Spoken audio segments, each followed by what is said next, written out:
When life ends, the journey of the soul begins. Many believe that this passage to heaven can be as immediate as stepping through a door, a gentle transition from darkness into light. It is like the moment when fog lifts and the landscape becomes clear, bathed in the soft glow of morning. There are countless stories of those who felt an instant shift when their loved ones passed. A sudden warmth in the room, a peaceful stillness, a sense that something sacred had occurred. Imagine Mary's experience. She sat by her grandmother's bedside, the room filled with the quiet hum of medical equipment. When her grandmother took her last breath, the air changed. It was not an emptiness but a fullness, a presence that lingered for just a moment before gently fading. Mary felt a comforting warmth, as if someone had wrapped a blanket of light around her. She described it as stepping into a sunbeam after a long night. For her, this was a sign that her grandmother's soul had moved straight into heaven, a swift passage carried by love and grace. This idea of an immediate transition is often supported by accounts of near-death experiences. Those who have glimpsed the other side describe a tunnel of light, a sense of being pulled gently forward, and the presence of loved ones waiting at the end. It is a vision of heaven as a place just beyond our reach, where the soul travels as quickly as a prayer.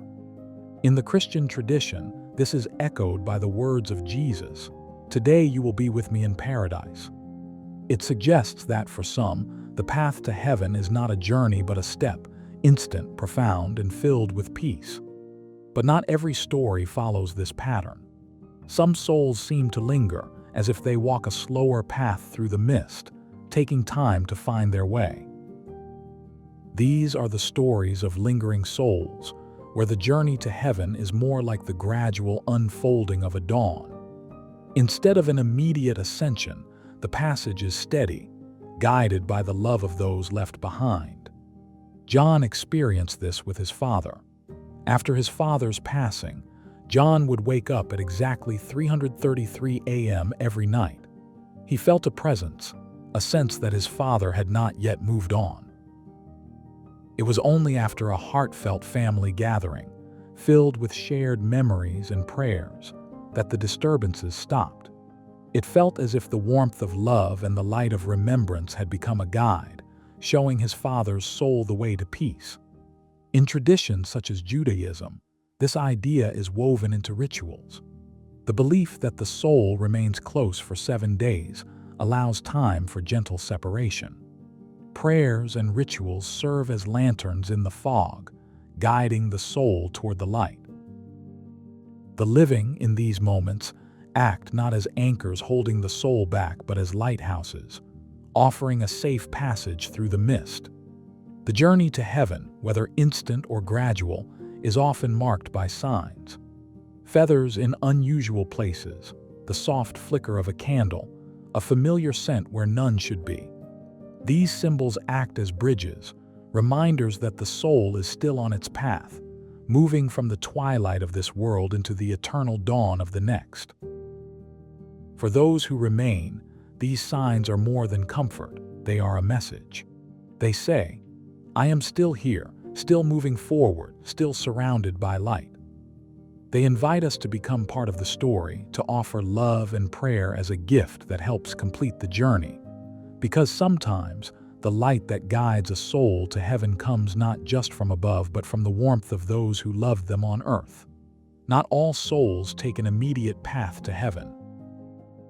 Some linger, walking a slower journey through the mist, as if waiting for something. These stories suggest that the transition to the afterlife is not always a straight line, but sometimes a winding road, filled with moments of connection between the living and the departed. It is like a sunrise where the light gradually spreads, revealing the path forward. Sarah's story is a powerful example. After her brother passed away suddenly, she began to feel his presence in the house. His room held a quiet energy, and at night, soft footsteps echoed in the hall. These experiences were not frightening but gentle, as if he was saying goodbye in a way that words could not. It wasn't until Sarah spoke aloud, telling him it was okay to move on, that he was loved and not forgotten, that the house felt normal again. She described it as if a window had opened, letting a breeze carry his spirit into the light. It was a reminder that sometimes the role of the living is not to hold on but to guide, to become the light that shows the way. The idea of lingering souls is not just folklore but a part of many spiritual traditions. In Catholicism, purgatory is seen as a place of purification, a middle ground where the soul can release the burdens of earthly life before entering heaven. It is a journey through twilight, where prayers from the living act like soft winds, helping the soul reach the light. In this view, the journey to heaven is not just about where the soul is going, but about how it gets there, through grace and love. In other cultures, this guiding role is an active practice. During Dia de los Muertos, families build altars with flowers, food, and photos, believing that the souls of the departed return to visit. It is a celebration, a way of saying, "You are not forgotten. You are still part of this world." The living become the bridge, the steady light that helps souls find their way. It is not just about mourning, but about guiding, about being the soft glow in the darkness. There are also stories where the transition to heaven feels more mysterious. People describe sensing spirits in old houses, hearing whispers, or feeling chills in empty rooms. These souls may not be trapped, but may be on a slower path, walking through the fog of the in-between. They might appear in dreams, their messages soft and elusive, like a feather caught in a breeze. These moments can feel like standing at the edge of a veil, where the world of the living and the world of the spirits touch, if only briefly. What becomes clear through these stories is that the journey to heaven is not always immediate, and that is okay. It might take time, like a candle burning steadily through the night until the dawn arrives. The living have a role to play, not just in letting go, but in lighting the way.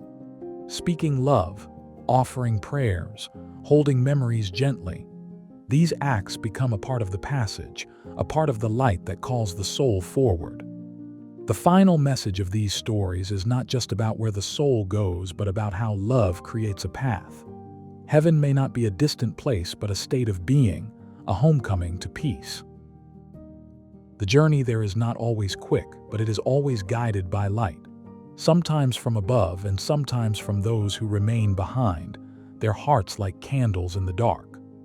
When you find a feather on your path, see a light flicker just for you, or feel a warmth where none should be, perhaps it is a reminder, a sign that the journey to heaven is still unfolding and that you are a part of it. A light in the mist, a guide through the twilight, a promise that every soul finds its dawn.